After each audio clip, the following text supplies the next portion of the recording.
right, I think we can slowly begin.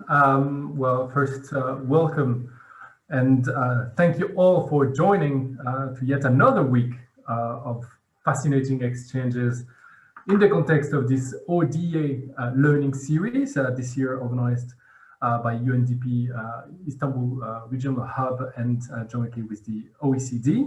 My name is Sidney Leclerc, and I'm the team leader on policy reform for development cooperation at the Foresight Outreach and Policy Reform Unit of the Development Cooperation Directorate of the OECD. And I'll be your host for today.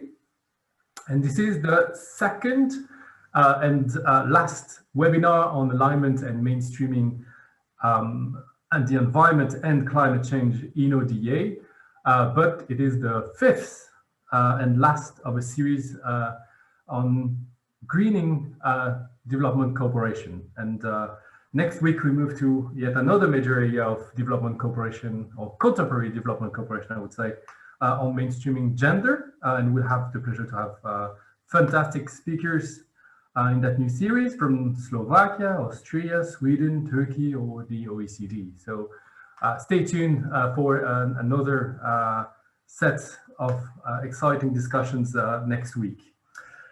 And fantastic speakers next week, but as fantastic as the ones that we have for today's webinar. And indeed, we'll have the chance to deepen and explore the discussion of environmental and climate change mainstreaming that we started last week. First, with Jannika Pitkänen, and I hope I pronounced that right, and please correct me if I don't. She's a program management officer with the UN Environment Management Group, where she leads the interagency processes on the environment, including on environmental and social sustainability in the UN system. And she will provide some insight into how the environmental and social standards for UN programming could also be a model for bilateral donors, and how its processes and standards can be operationalized and the benefits of doing so. Well, then I have the pleasure to hear from Ms. Lucia Kes, and who is heading the Slovak Agency for International Development, Slovak Aid, and Henrietta Martinat-Koava, if I hope I didn't do too much harm, sorry, who is an environmental governance and impact assessment specialist. And they will share with us some lessons and challenges around the development of guidelines that they've recently done, and to mainstream environment and climate in Slovakia's development cooperation, and also what are those guidelines? We're very curious. And finally, we'll have the chance to listen to Ms. Sandra Widmer, who is an advisor on environment and climate action at the Austrian Development Agency, where she has led ADA's successful Green Climate Fund accreditation, and will be co-authoring the forthcoming and another strategy on environment, climate, and development. And she will share with us some of the objectives of this strategy, but also the tool ADA is currently using, and some challenges and lessons learned. Exciting program. And before we start, and for those who were not able to join us last week, I'll maybe just do a quick recap, because it was, I think, a very nice preliminary discussion to today's. And we had the pleasures of having Oslem and Karen from the OECD, who began the discussion by explaining what the alignment of development cooperation with climate objective meant, how donors could align by aligning at home, aligning in developing countries, and at the system level, and what were some of the top-down and bottom-up approaches to do so, and by different donors. We then had the opportunity to hear of what Sweden's approach is, its green toolbox, and the lessons it recently drew on further aligning its development cooperation activities, not only the ones targeting climate efforts, but also in all areas of development cooperation. And Ulrika's intervention was a perfect transition between alignment and mainstreaming, and that's when we kicked off that mainstreaming discussion with Bernard from the EU, who provided some really great lessons from the EU experience on having strong policy commitments, financial targets, good institutional processes, entry point actions and tools in the cycle of operation, but also always be guided by the environmental sustainability principle and making everyone responsible. And I think that will also be part of the discussion today, and also by having toolbox, guidance, technical assistance, and good capacity development. I therefore hope that these two webinars will be, that after these two webinars, we'll have a better idea of what are some tools, what are some lessons, some examples that maybe we can take within our own organizations and do a part on that. But first, I'll just briefly kick off with two poll questions for you, and you can start your videos and also audios if you want. Can we have the polls? So the first one is, on a scale from 1 to 5, how likely is climate change or environmental degradation going to impact the development projects of your country organization in one way or another within the next 10 years?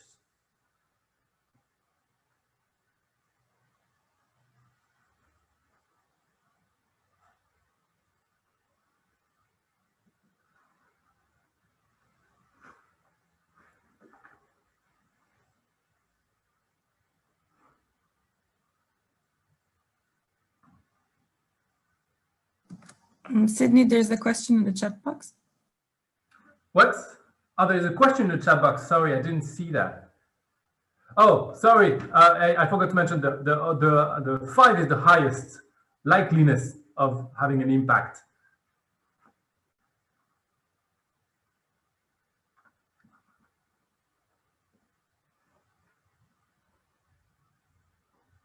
All right, it's 3. That's already quite a lot. So there is a kind of a high likeliness, and 5 is also second place. So we see that there is a high level impact. And that leads me to the second question. On the scale, oops, can we, yep, perfect. On the scale from 1 to 5, how challenging do you think mainstreaming the environment and climate change is or will be for your organization? 1 being the lowest and 5 being the most challenging.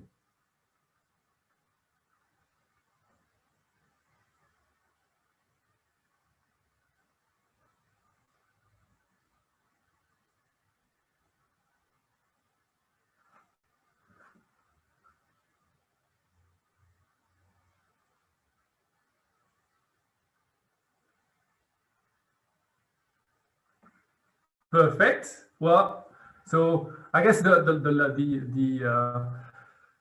challenge is higher than the impact that is expected. We have 4 for the most answered one, and I see that for one person there is absolutely that it won't be a challenge at all. So I'll be also curious to hear from those experiences. But here today's discussion and is really about kind of connecting the dots between the two questions and how we can do that and how others have done that. And so without further ado, I will already give the floor to Yannick, who has a presentation, I think, for our first intervention and on the UN Environment Management Group. And I didn't make the mistake I did before on presenting you as UNEP. Yannicka, the floor is yours. Thank you very much. Thank you very much, Sydney. I hope you can hear me well. As Sydney mentioned, I represent the UN Environment Management Group, which is an interagency mechanism that supports collaboration in the UN system on the environment and human settlements. And we are hosted by UNEP, so thereby the UNEP connection. But indeed, the EMG is a separate interagency mechanism that brings together 51 UN entities in the system to work together on different issues. It's a pleasure to be online with you today to share how we at the UN system level work with environmental alignment and mainstreaming internally. And I hope you'll find this an interesting and perhaps also a helpful perspective. Those of you who had the chance to participate in the webinar last Thursday will have heard that the European Commission and CEDA made reference to climate integration in programming and risk screening in program design. And my presentation will touch on these concepts, looking at how the UN system is working with environmental and social standards or safeguards to strengthen the sustainability and accountability of UN entity programming, to improve policy coherence and the collaboration with governments and other national counterparts, particularly in country-level programming. Next slide, please. So environmental and social standards or safeguards are related, and their related accountability mechanisms are increasingly applied as best practice in international programming and investments for sustainable development. These standards aim to strengthen the quality of interventions to maximize benefits, while at the same time avoiding unintentional harm to people and the environment. And these standards recognize that even when the intentions are really good, there may still be impacts that require measures to support a rights-based and risk-informed approach that is transparent, inclusive, and participative. In recent years, many UN agencies have put in place or started to put in place environmental and social standards for their programming. And this is a very positive development, but it also presents a challenge to ensure that we keep or remain to be policy coherent at the country level, especially in situations when we have several UN entities involved that would be applying all of their own different safeguards or standard policies. And the model approach to environmental and social standards for UN programming was released as a way to move towards a common approach to these types of standards in the UN system by providing a voluntary framework with a set of benchmark standards that UN entities can use when they put in place or update their current standards or safeguard policies. The model approach was published in July 2019, and it was developed in the frames of the Environment Management Group as a collaboration among 12 UN entities. It builds on a comparative analysis of safeguard requirements of 7 UN entities, and also on safeguards among many other international entities, such as the Global Environment Facility, the World Bank, and the Green Climate Fund. The model approach is also aligned with international conventions and agreements, including the Paris Agreement, the UNFCCC, the Sendai Framework, and the Convention on Biological Diversity. And therefore, when agencies build their standards on the model approach, UN entities will ensure that their practices and standards are aligned with international agreements and conventions, and it becomes a tool to make sure that UN programs, projects, and investments take an integrated approach that is consistent with the Sustainable Development Goals and the 2030 Agenda. Next slide, please. The model approach outlines a set of guiding principles and benchmarks with the aim to protect the environment from possible negative impacts of program interventions, and also respecting and realizing human rights. The guiding principles are aligned with the UN Sustainable Development Cooperation Framework guiding principles, including leaving no one behind, a human rights-based approach, gender equality and women's empowerment, sustainability and resilience, and accountability. And it outlines benchmark standards in 8 thematic areas, including in biodiversity, climate change and disaster risks, community health and safety, cultural heritage, displacement and involuntary resettlement, indigenous peoples, labor and working conditions, and pollution prevention.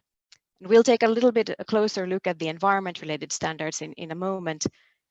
The UN entity that then aligns with the model approach has to ensure that program activities, that their program activities are prepared and implemented in a manner that meets these guiding principles and benchmark standards.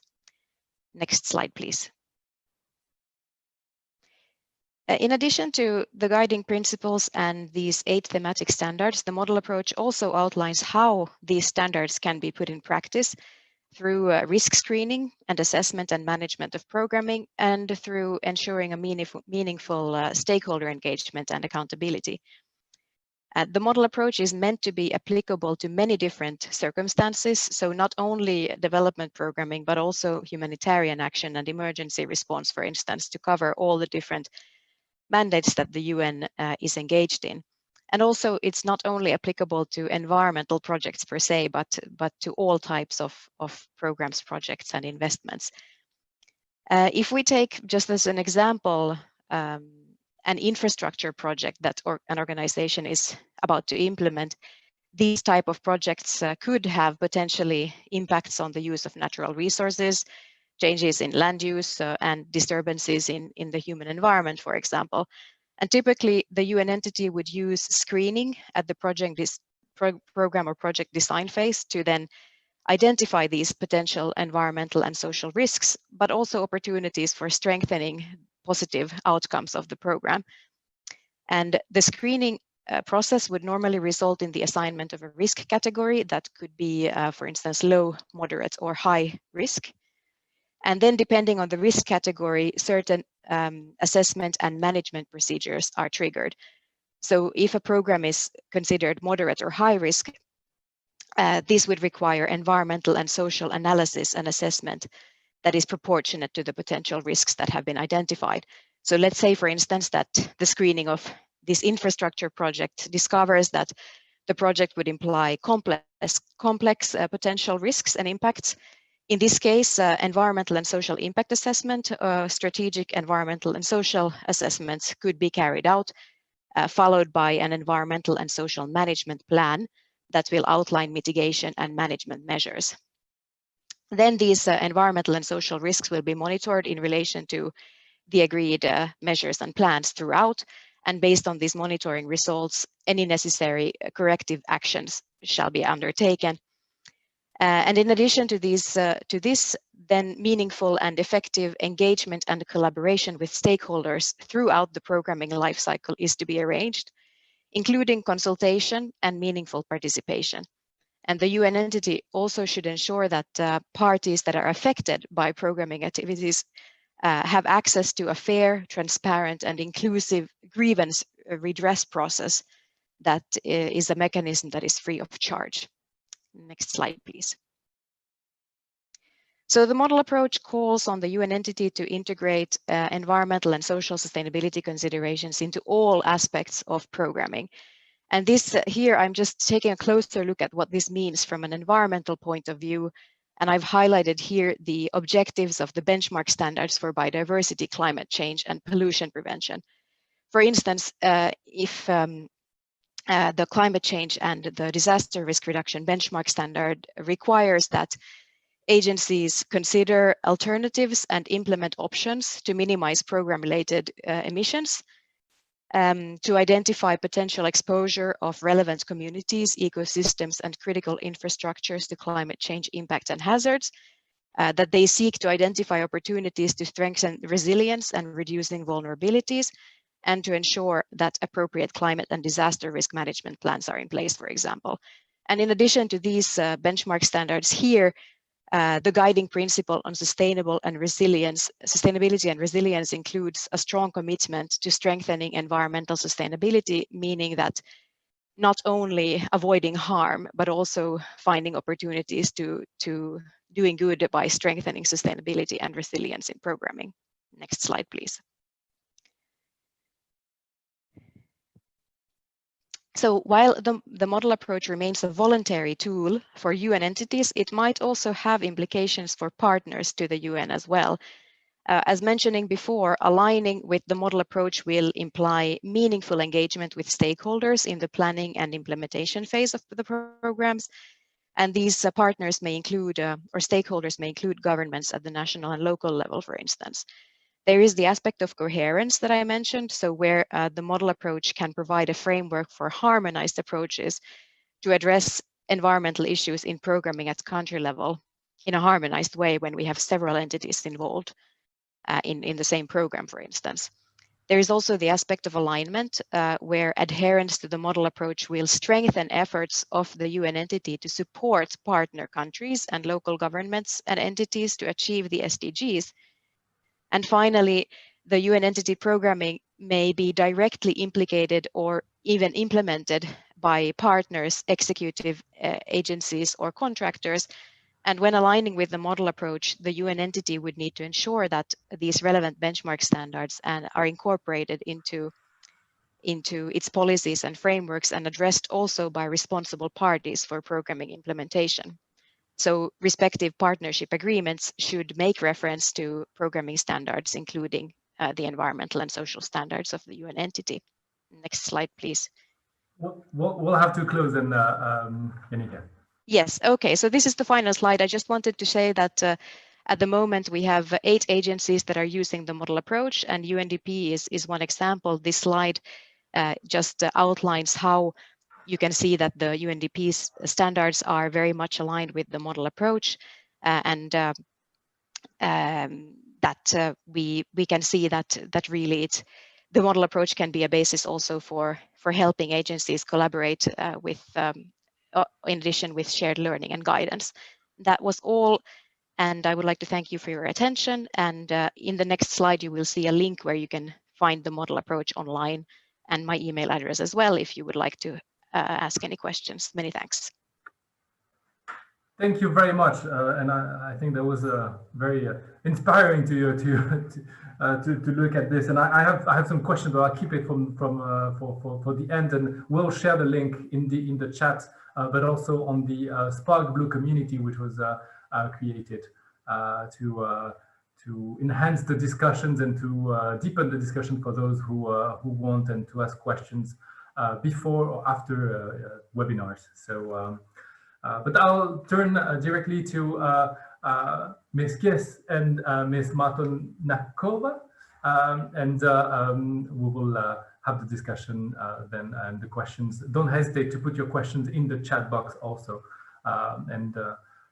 Yes, please, Ms. Kies, do you start, or Mrs. Martonakova? Oops, you're muted. I will unmute you.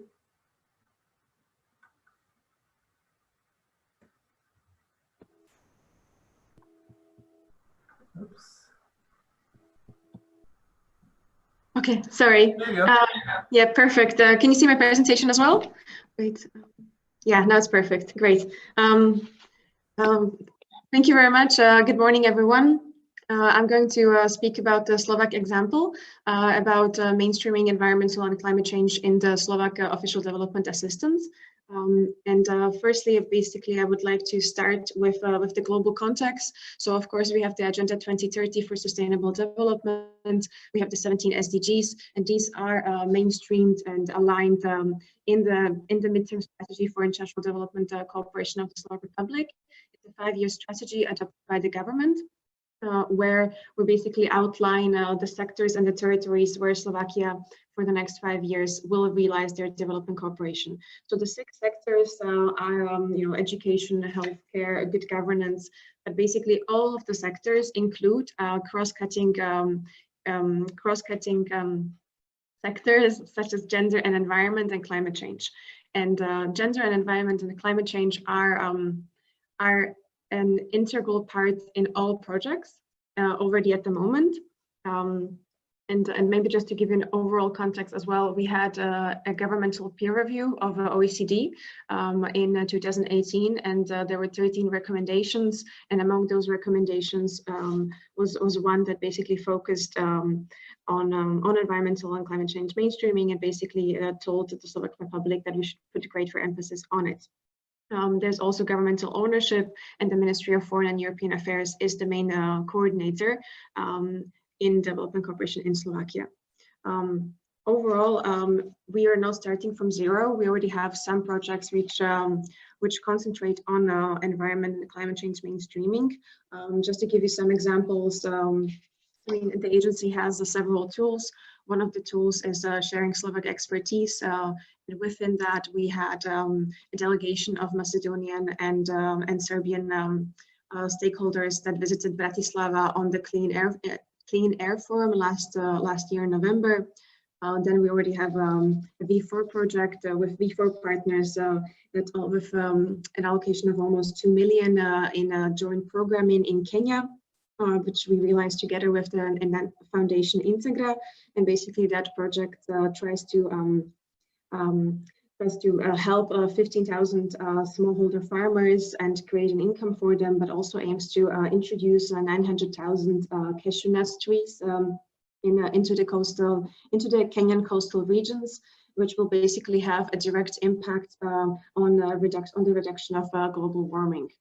Then just to give another example, we have micro grants, and in the last 5 years we had 12 micro grants in countries such as Northern Macedonia, Albania, Moldova, mainly concentrating on recycling issues. Then we also have large grant projects, and just to mention, of course, we also try to work with the private sector in addressing these issues. So we had projects that targeted, for example, the treatment of hazardous waste or ecological waste management, and many others. And also, as the agency ourselves, we try to go as a role model. So, for example, we're working with the Institute of Circular Economy and have no waste as the agency. So, for example, we recycle everything. We have no plastic bottles, etc.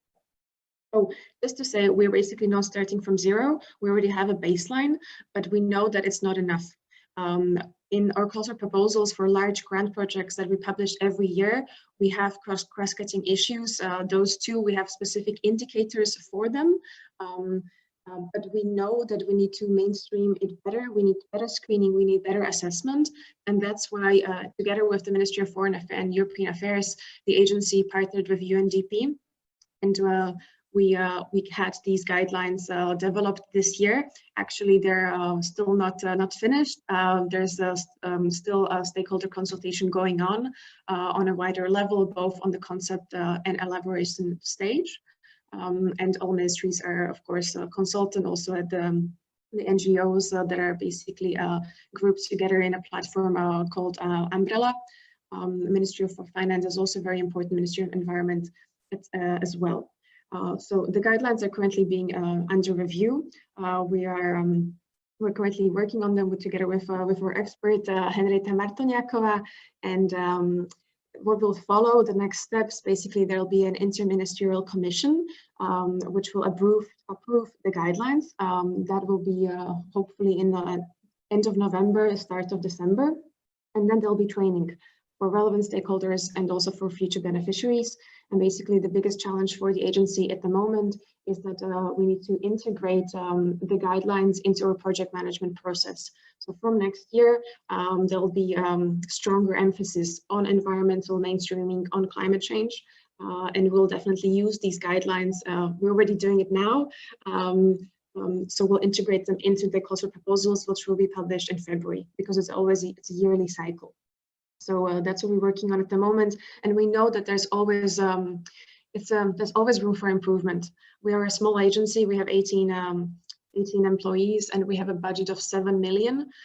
So as a small agency, there are these challenges which we're facing. Of course, it's an issue of capacity building. It's an issue that we don't really have one person as the environmental expert at the agency.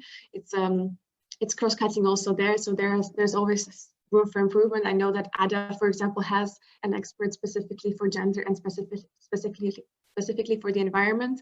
So hopefully that will be the case soon in Slovakia as well. So at the moment, I'll just like to give the floor to Henrietta Martoniakova, our expert that prepared the guidelines, and she will walk you through them and introduce the main points.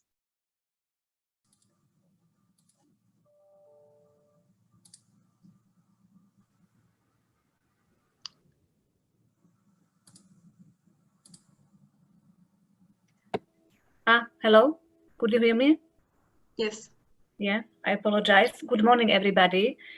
So I will just quickly walk you through the key characteristics of the guidelines that Lucia has mentioned. The guidelines have a recommendation character, so basically advisory character, and it is focusing on two key major target groups. So basically it is divided into two major sections. Section one is advising donor agencies, so mainly different sectoral ministries in Slovakia, on how to mainstream environment and climate change at a strategic level and a programming level. It means that it walks them through how to mainstream into the overall strategy for development cooperation, the country strategy, but also, for example, to the cooperation strategies with the selected partner countries. And also at the programming level, it advises how to more efficiently and better integrate into the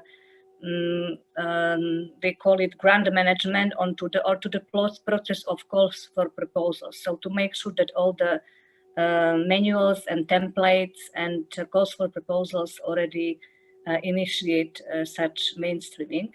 A second section is focused on beneficiaries, which, as Lucia mentioned, are different Slovak NGOs, research institutes, or even private sector who design and implement development cooperation projects. So basically, the guidelines guides or walks the beneficiaries on how to mainstream at the project level.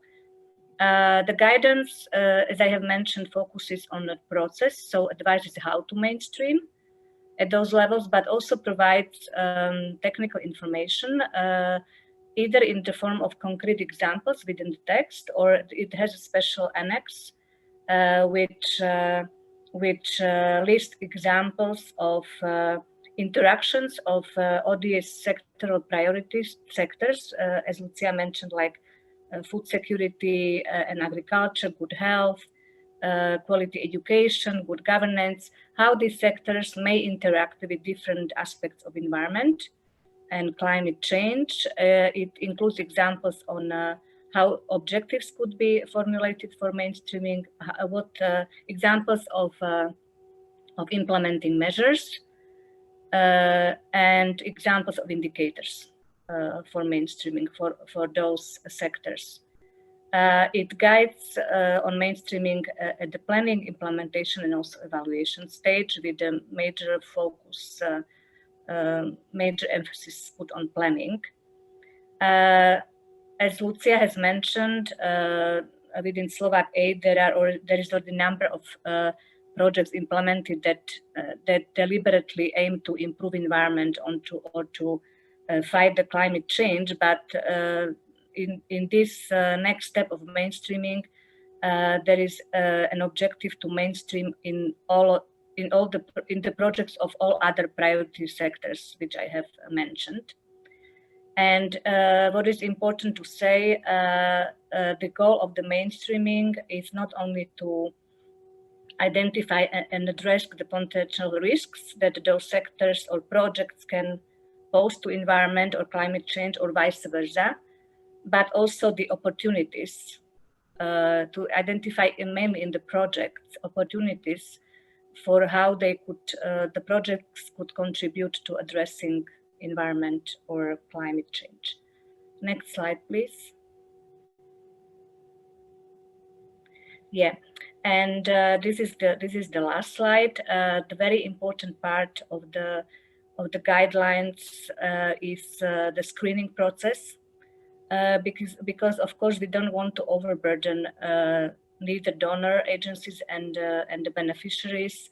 We don't want to make an impression that mainstreaming should be done artificially and mainstream to all of the projects. So there is a quite detailed process of screening and risk assessment and opportunities assessment described in the guidelines, and based on that, we identify 3 categories of the project. I have to also mention, referring to Janika's presentations, that in the screening part, we were very much inspired by UNDP social and environmental standards, especially in terms of guiding questions for screening. So we identify 3 categories of projects. The projects that present no risk, or there is no way, or there is no opportunity to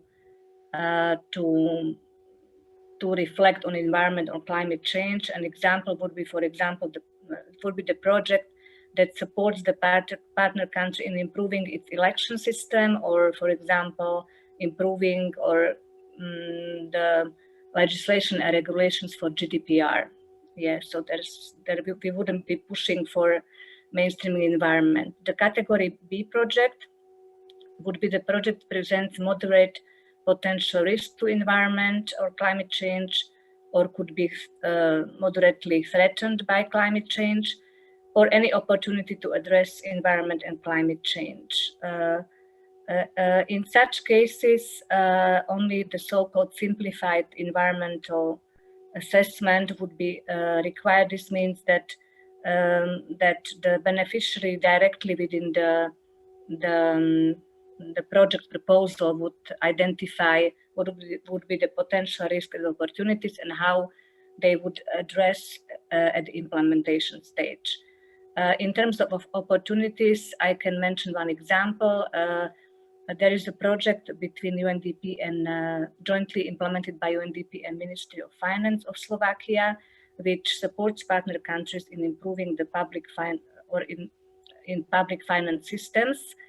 The project went beyond its traditional mandate and increased awareness of the partner countries' government on green and climate financing. They organized like a regional workshop for introducing different types of green and climate financing. Category C would be the project that could have high potential risk to environment and climate change. And in that case, a full-fledged EIA and SCA would be required, and usually it would be required by the legislation of the partner country itself, because if it would be a larger extent infrastructure project implemented, for example, in Moldova, most of the countries, including Moldova, have their own EIA and SCA legislation. So I think the project would have to go through such step and would have to have the separate EIA and SCA study. And yes, we'll have to close. I finished. So this was the last point. Thank you for your attention. Splendid, splendid. Thank you. And I'll turn right away to Ms. Widmer, if you may, and we can share her presentation, and then we can have a few minutes for discussion. Thank you very much. Yeah, thank you very much, Sydney. I hope you can hear me all well. Very well. And yeah, thank you very much for giving me the opportunity to present our learnings from Austria that we have in regard to environmental mainstreaming. And I first start with the policy perspective. So next slide, please. Basically, we have in Austria, we are very fortunate to have a very strong mandate on environment in development cooperation. It is already the Development Cooperation Act from 2003 already mentions preserving the environment and safeguarding natural resources as the basis for sustainable development as one of the 3 overall objectives of the Austrian Development Cooperation, along with poverty reduction and securing peace and security. And another characteristic that we have in Austria, we have a very high degree of fragmentation of the Austrian ODA. So basically the Ministry of Foreign Affairs and ODA, who are mainly in charge, we have around only 20% of the total Austrian ODA. So all the other ODA is basically by other actors. So next slide, please. And as a consequence, already in 2009, we came to the decision that we need to have a whole of government approach to environmental mainstreaming in development cooperation. And we jointly, as the Ministries of Environment and Foreign Affairs and ADA, we jointly prepared with the participation of other stakeholders a strategic guideline on environment and development cooperation. which defines basically 4 thematic operational fields, an implementation strategy and entry points for mainstreaming. The operational fields are, for example, natural resource management, climate change, chemicals and waste management, and water and sanitation. And entry points we have, for example, for bilateral cooperation, in policy dialogue, in budget support, programs and projects, but also on the multilateral level, for example, as the Ministry of Finance is also has also been part here in this endeavor. What they can do really as a shareholder to MDBs, and to also increase environmental mainstreaming in those MDBs. We have installed an informal platform on environment and development, which is tasked to follow up on the implementation of the strategic guidelines and also to ensure coherence. Apart from the aforementioned ministries and also other ministries like Ministry of Foreign Affairs, but also the Ministry of Economy, Ministry of Education, like, other stakeholders like the Austrian Development Bank, the Austrian Environment Agency, but also NGOs, academia, also private sector represent like the Chamber of Commerce, they're all in there. And this is a coordination platform, and this is something that proved very helpful over the last years. And from my personal experience, I think one of the biggest learnings was really it took really long until we reached to understand each other, really to reach into a common language, and so that all the stakeholders involved are really speaking of the same things when they speak the same words, that they mean really the same things. And we had an external evaluation, which was also covering not only ADA and the Ministry of Foreign Affairs, but the main ODA actors, also Ministry of Environment and Ministry of Finance. And as following the outcomes of this evaluation, we are currently revising the guidelines, and it's going to be a strategy now. And next slide, please.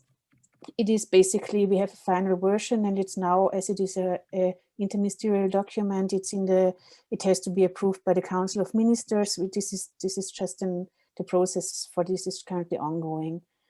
One thing that the evaluation also found was that while we have a lot of information on environmental issues and implementation, we have been missing a coherent strategic framework for mainstreaming in the first edition.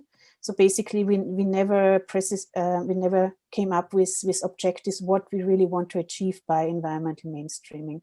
And so the new edition has a set of strategic objectives, what we really want to achieve by mainstreaming environment. And well, the first one is a higher share of development cooperation for environmental objectives. This is basically, increasing the share of environmental projects.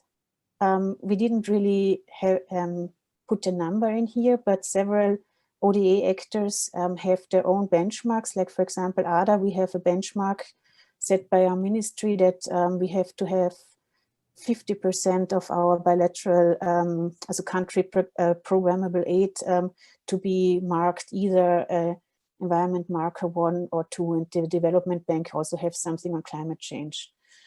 Well, the second one would be more efficient use of the budget allocated for environmental objective. This is basically really to use ODA in a catalytic way, really sparking the transition to carbon neutral and climate resilient development, and also issues related to also division of labor, that different actors have different strengths. Like, for example, the Development Bank has different set of modalities that they can apply, and us as a grant extending agency also different ones, and how to best work together. Then well, the third one is identification and mitigation of negative environmental and climate impacts.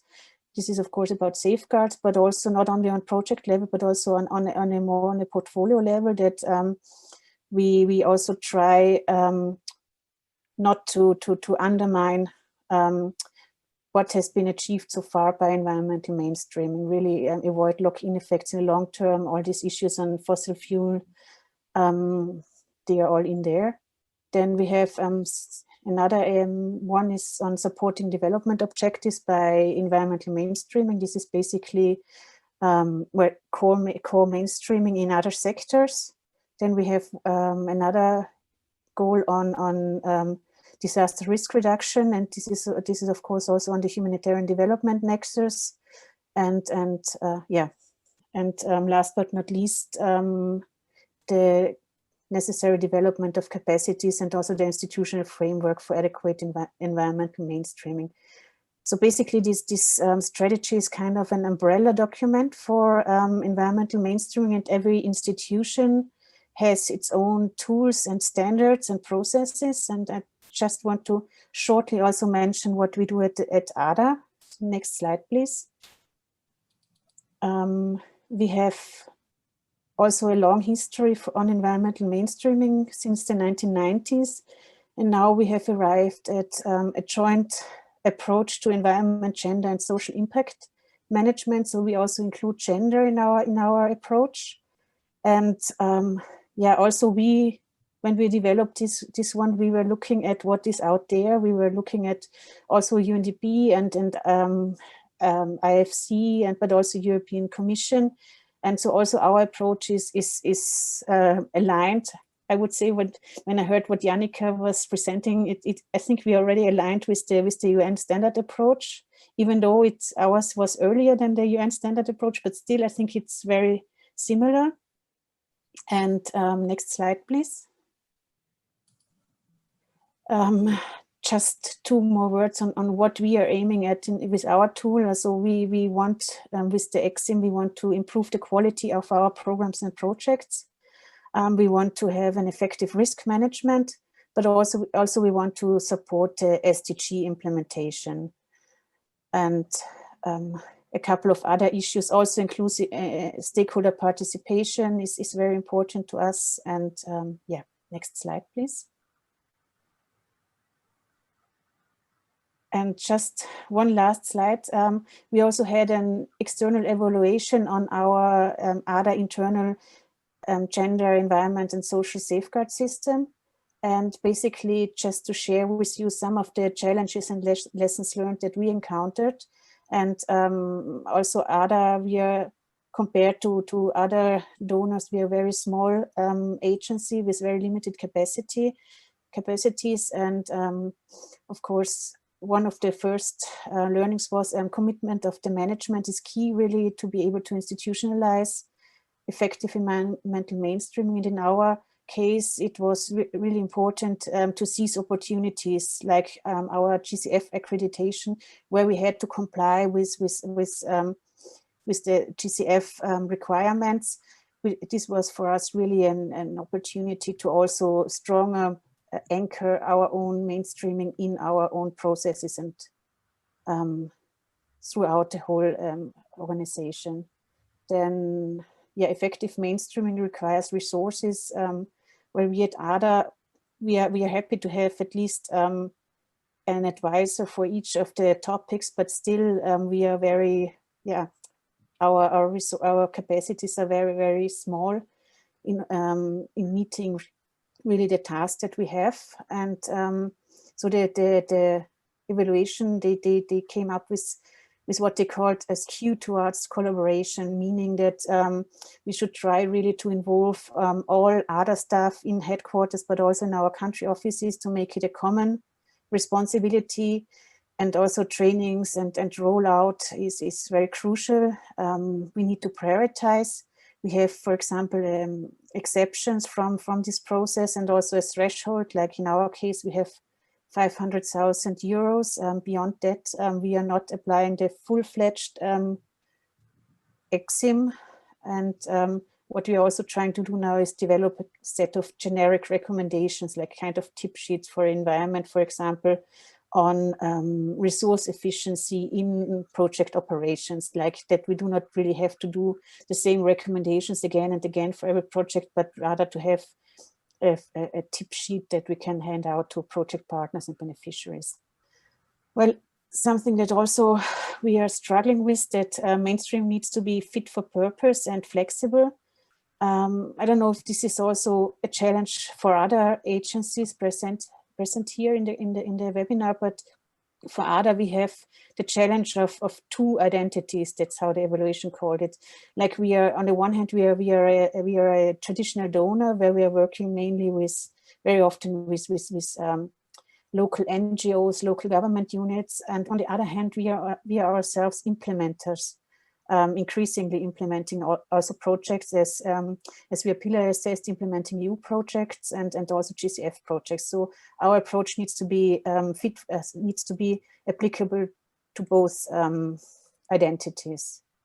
And I think also a big challenge for many, monitoring of the implementation of the safeguards, and here it's really important to have a balance between the headquarter-led quality control on the one hand, and also the field-based monitoring and feedback, where also the role of the country office is important, and also the constant involvement and training of country offices. So, and yeah, with that, I leave it, and thank you very much, and back to you, Leslie. Sydney, sorry.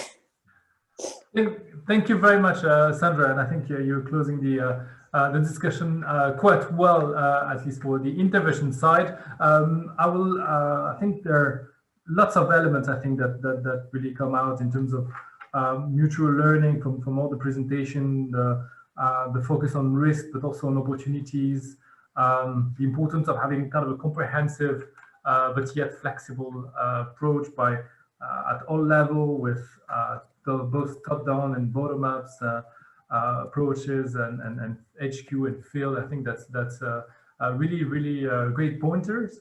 I will let maybe, does anybody have a question? And time is always a challenge when we're learning a lot. So I know that we are a bit behind schedule, but I think that's also a common thread throughout the ODA learning series. We have this 1 hour slot, which is both an opportunity and a challenge. Juan, you have a question? Good morning. Hello. Yes, I do have a question. Hello, Sandra. Hi. Good morning, Sandra. I have a question for you. How difficult was it to bring together the gender and the environmental dimensions? The two cross-cutting issues usually have been maybe in competition in other countries inside of agencies. How did you manage to bring these two together? I thought that was quite interesting. Thank you. Do you want me to answer right away, or should we? Sure. Let's do that. Okay. Yeah, I think it is a challenge, but what we have witnessed really in our agency, and I think also a lot of other agencies, is if we have so many different approaches to mainstreaming, then we really end up with a mainstream fatigue. That having a separate process for environment, a separate process for gender, a separate for conflict. So our colleagues are stretched and overloaded, and so basically we decided to have this joint approach, and we have basically in our exim manual, we have also like UNDP, like the UN, we have these general principles where we have also gender, human rights-based approach, but also non-discrimination, a lot of principles, and we had this already before, and from this, basically this, we took it from there to really try to also integrate this approach. And well, probably you will need to ask my gender colleague, because I think for them it was really the biggest change, because I think for environment and social issues, really the risk assessment process is something that is very common. But for gender, I think for them really how to assess really the level of risk from a gender perspective, and I think this was the biggest challenge. But I think we have managed quite well. And but of course we are learning, and so our approach is also constantly adapting to new learnings. I hope this somehow helps. Yeah, thank you. Dankeschön. So I see one question. Are your guidelines recommendations like the Slovak agencies, or have a compulsory nature for your staff as well as your project partners?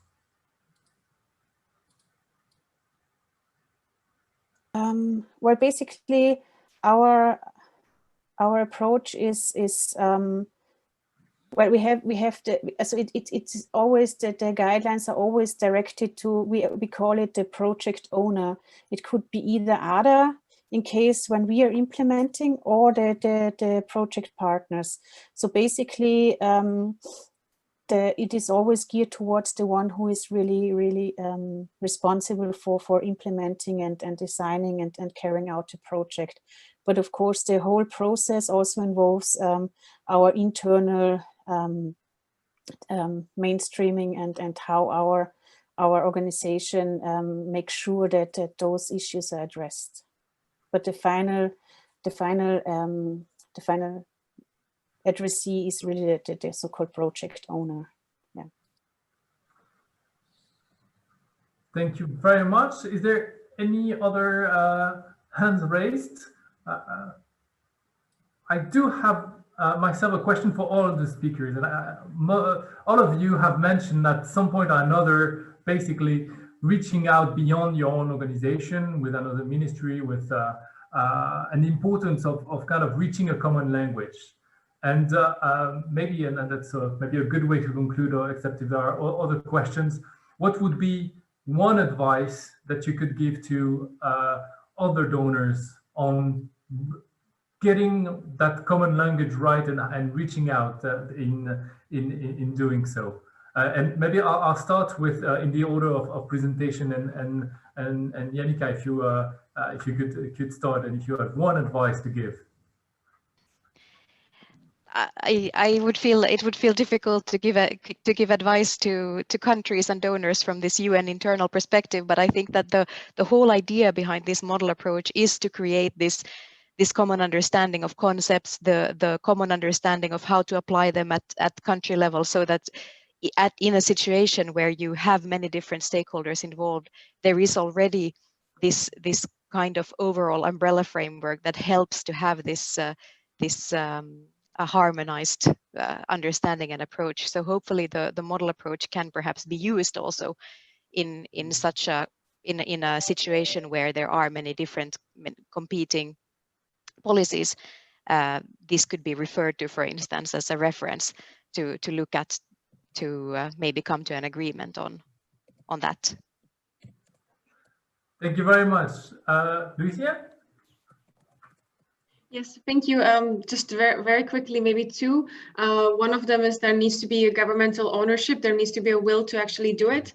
And the second one is basically to involve experts, and to basically don't try to reinvent the wheel, because there's other agencies who already have implemented it, and try to learn from others, and then basically take it into the national context of your own country. Thank you very much. Henrietta, do you want to briefly come in?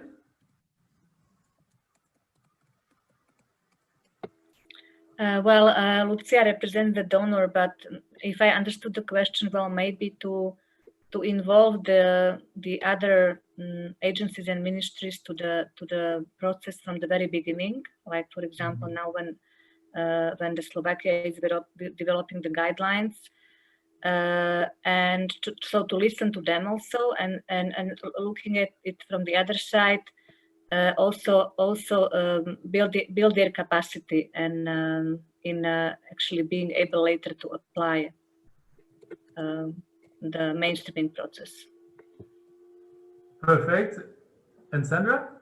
Yeah, well, I think it helps being a small country, because there it's very difficult to really do something on your own with limited capacities, and I think you have to really be open and really take your time to engage in a meaningful discussion with all stakeholders, I think, because this is the only way to reach at a common understanding and a common language. And of course, ownership and all what has been mentioned before is also crucial. Yeah, thank you.